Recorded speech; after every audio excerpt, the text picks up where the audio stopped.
நண்பர்களே, நாங்கள் இப்போ எங்கே இருக்கிறேன்னு பார்த்தீங்கன்னா வெனிஸில் இருக்கக்கூடிய ரியால்டோன்ற ஒரு பிரிட்ஜில் கிட்ட தான் இருக்கிறோம்.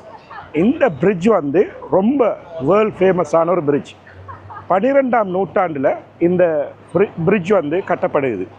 இந்த பாலம் ஆரம்பத்தில் ஒரு பலகையால் கட்டப்பட்ட ஒரு பாலம். அதுக்கு பிறகு இந்த பாலம் என்ன நடக்குதுன்னு கேட்டால் 1344களில் ஒரு சின்ன கலவரம் நடந்து இந்த பாலம் சேதமாக்கப்படுது. அதுக்கு பிறகு 1444ல் ஒரு இந்த போட்டில் வர ஒரு காட்சிகளை பார்க்க வந்த பெருந்திரளான மக்கள் கூட்டம் இந்த பாலத்தில் ஏறினோடனே இந்த பாலம் அப்படியே இடிஞ்சு கொண்டு விழுகுது. மரத்தினால் இந்த பாலம் 1444ல் விழுகிற நேரத்தில் இந்த பாலம் அப்படியே சிதைஞ்சு போகுது. அதுக்கு பிறகு இன்னொரு இன்ஜினியர் வராரு 1541களில். அவர் சொல்கிறாரு, நான் இந்த பாலத்தை திரும்ப இப்போ இருக்கிற இந்த பாலம் மாதிரி வடிவமைச்சு கட்டித்தாரன்னொன்னே எல்லாரும் சிரிக்கிறாங்க. இது உடஞ்சி போகிற பாலம், இது நிலைச்சி நிற்காதுன்னு சொல்லி.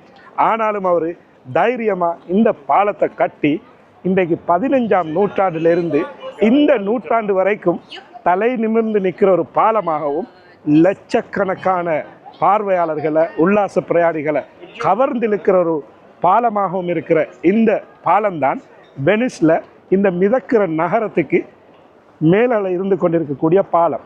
இந்த பாலத்தை கட்டுற நேரத்தில் என்ன செய்கிறாங்க என்றால், இந்த வெனிஸ் நகரம் முழுக்க இந்த மாதிரியான மரங்களை நட்டித்தான் வெனிஸ் நகரம் நிமிர்ந்து நிற்குது.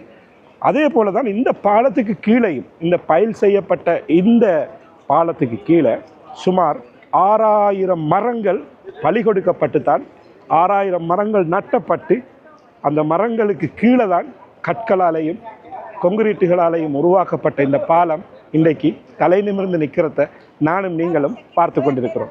மீண்டும் இது போன்ற ஒரு நிகழ்ச்சியில் சந்திப்போம். அதுவரைக்கும் வெனிஸ், இத்தாலியிலிருந்து உங்களோடு நான் ஹிஷாம். பூமி எங்கும் பயணம் செய்தேன், புதுமை காண மட்டும் அல்ல, மறைந்து போன வரலாற்றின் தடங்களை தேடி சென்றேன்.